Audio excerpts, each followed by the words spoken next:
Psychologists have discovered something fascinating. People who prefer staying home have 23% higher emotional intelligence than those who constantly seek external stimulation. And here's what's even more surprising. Their brains literally function differently when processing solitude. Let me explain why some people feel most alive in the quiet corners of their own homes. They don't crave the noise of crowded streets or the attention of strangers. Instead, they find comfort in familiar walls and the sound of stillness. To outsiders, they might look like someone avoiding life, but they're not running away from the world. They're running toward peace. And there's real psychology behind this preference. Research shows that people who love staying home often have highly active internal worlds. Their imaginations, their ideas, their emotions, all of it is vivid and intense. Inside their minds, there's constant movement, depth, and meaning. Home isn't a hiding place. It's a sanctuary where all of that can breathe. Psychologists call this high internal self-presence, the ability to feel more connected to your inner world than the outer one. These people don't need loud excitement to feel joy. They can stare out a window, sip a warm drink, and experience a kind of fulfillment that others chase in distant places. Their hearts don't beat faster in crowds, they beat steadier in silence. But here's where it gets interesting. It wasn't always this way for many of them. They once tried to fit into the rushing world. They tried matching the energy of friends who loved parties, adventure, constant movement, and somewhere along the way, they realized something profound. Their calm wasn't a flaw. Their desire for solitude wasn't weakness. It was authenticity. I remember when I first understood this. I thought constantly staying home would make me feel left out or lonely. But instead, I felt understood by the space around me. I realized I didn't need noise to feel alive. I didn't need everyone's eyes to feel seen. I began to value the sound of turning pages more than the sound of applause. That's when peace became my way of living. Staying home doesn't mean being alone. Sometimes it means being with yourself and truly listening. And that's something the busy world often forgets to do. There's a unique trait shared by many homebodies: deep introspection. They think profoundly. Every small moment can become a story, every memory a lesson. They feel emotions fully. Joy becomes rich, sadness becomes art, hope becomes direction. They don't rush through their feelings just to keep pace with others. They take time to understand them. Scientific studies reveal something remarkable. People who enjoy solitude score significantly higher in creativity, empathy, and emotional intelligence. Their calm allows them to understand people better, even when they themselves aren't always understood. But here's the paradox. The world constantly mislabels them. You're missing out. You should socialize more.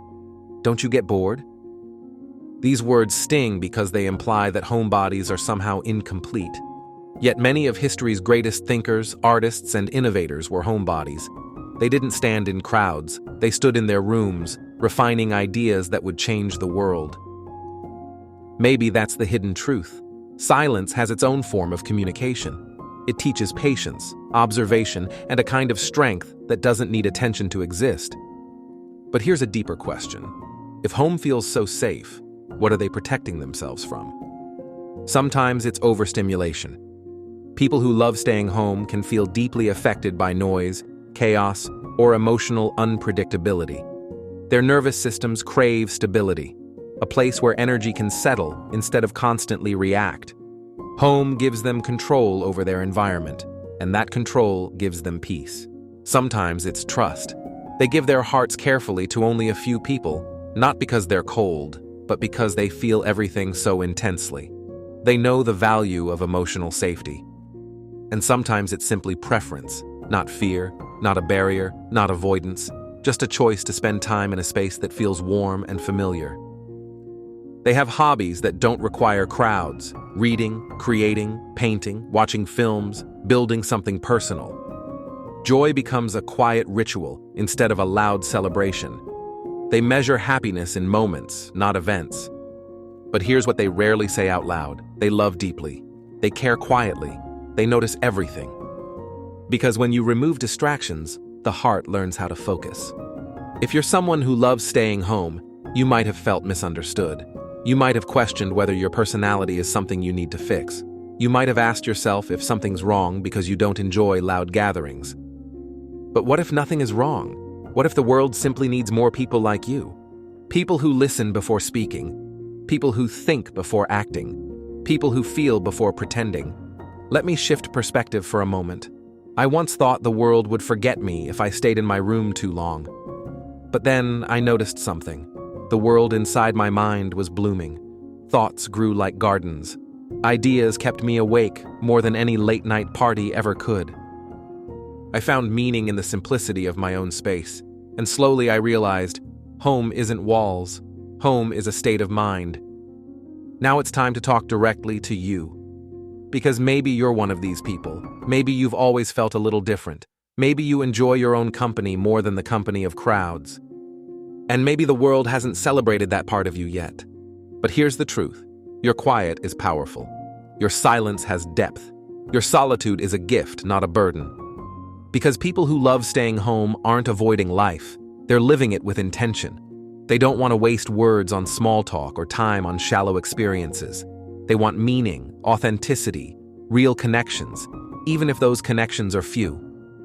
Psychologists confirm that people who prefer solitude are often highly self-aware.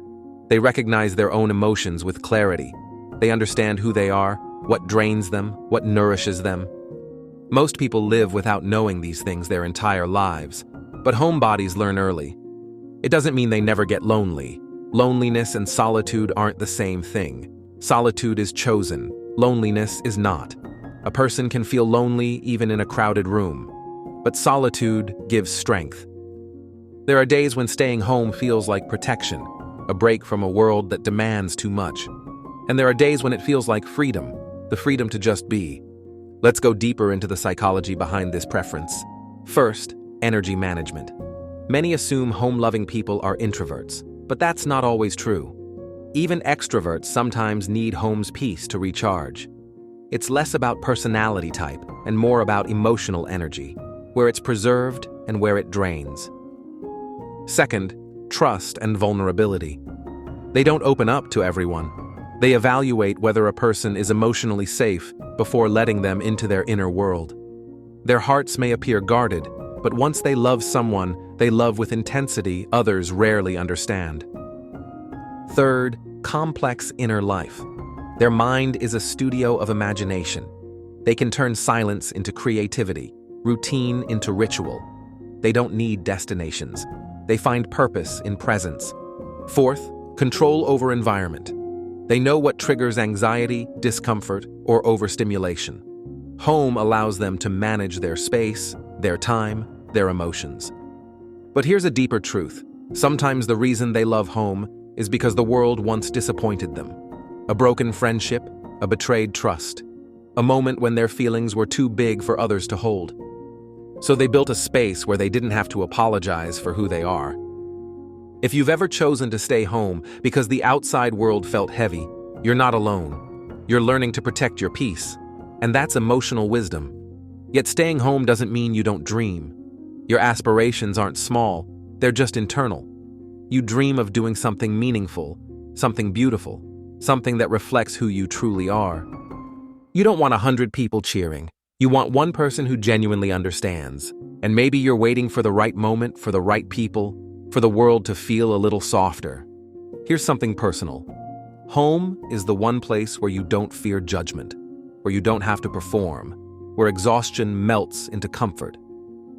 Some days you step to the window and watch life continue outside. Cars rushing, people moving, noise of urgency everywhere.